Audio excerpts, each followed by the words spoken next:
Divorce can be a challenging endeavor for the parties and everyone involved, especially when children are in the picture. In Hong Kong, the best interests of children plays a crucial role in how the courts decide on children matters. Today, we'll explore what it means and how they shape the decisions made by the court.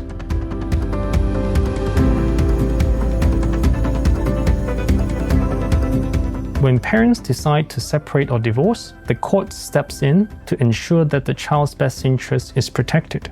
And that means the court's decision might not necessarily be in line with what the parents want. Very often, the biggest dispute between the parents is care control of the child.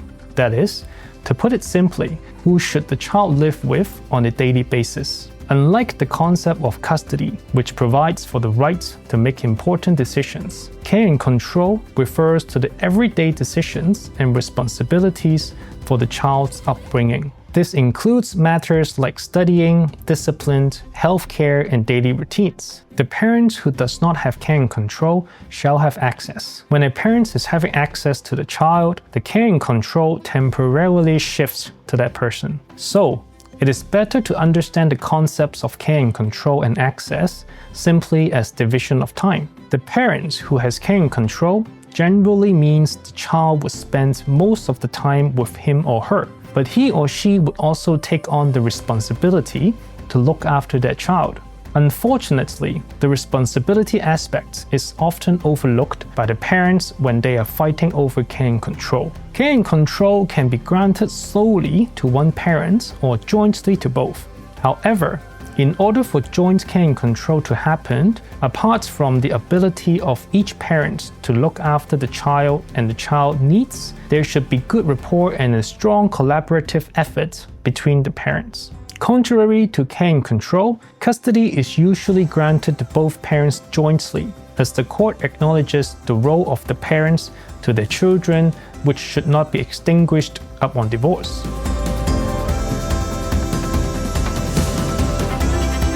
It is important to bear in mind that the court retains jurisdiction to make orders on children's arrangements until they are 18. So before they turn 18, these arrangements can always be varied based on the needs of the children and the circumstances of the case. Thus, the parents will need to co-parent with each other even after separation.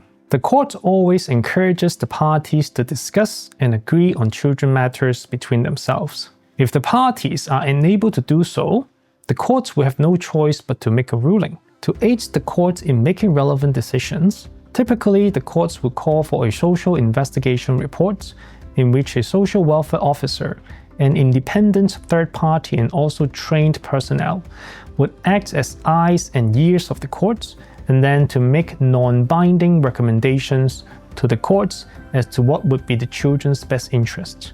In complex situations, the courts might also call for clinical psychologist reports to assess the needs or wishes of a child or even the mental states of the parents. If the court sees fit, a party's access rights might be limited to defined access at certain time and place, or for it to be supervised. The court has very wide discretion when it comes to making children arrangements.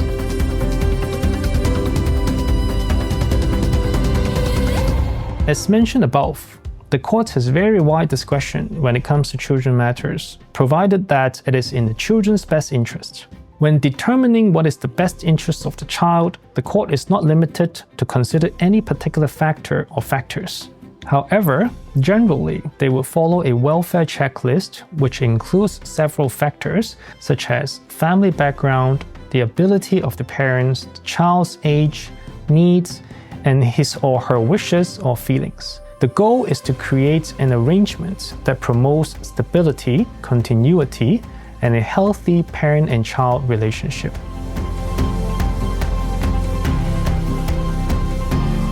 Divorce can be challenging, and very often in heated disputes, the parents turn hostile and forget to act in the best interests of the children. Any loss to parenthood, in the end, is a loss for the child.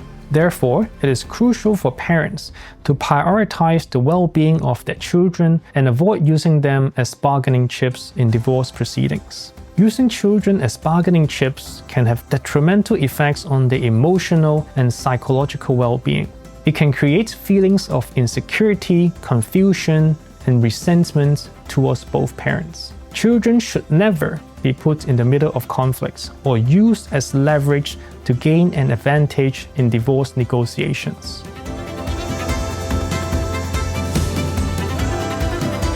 Instead, parents should focus on open communication, cooperation, and finding solutions that prioritize the best interests of the child. This means considering the child's needs, maintaining a positive co-parenting relationship, and working towards a fair and equitable resolution. By doing so, parents can create a stable and supportive environment for the children during and after the divorce. In the interests of the children, the courts would often direct the parties to attempt mediation as a form of alternative dispute resolution. In mediation, parents can discuss and negotiate various aspects of children matters with the help of a neutral third party. If a party unreasonably fails to attempt mediation, there is a possibility that the courts will make an adverse court order against that party.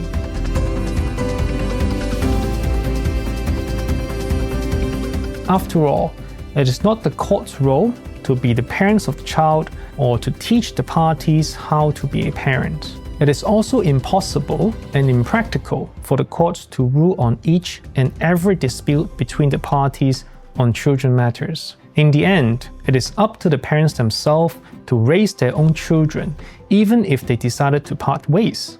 Remember, children deserve to grow up in an atmosphere of love, support, and understanding. By putting their needs first and avoiding using them as bargaining chips, parents can help minimize negative impacts of divorce on their children and foster their healthy development.